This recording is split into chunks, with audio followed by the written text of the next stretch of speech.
नमस्कार.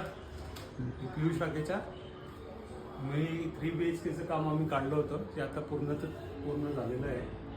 आम्ही सिव्हिलचं काम अजित सरांना दिलेलं तुम्ही बघू शकता की 4x6चे आम्ही टाईम लावलेलं आहे जे की अजित सरांनी केलेलं आहे.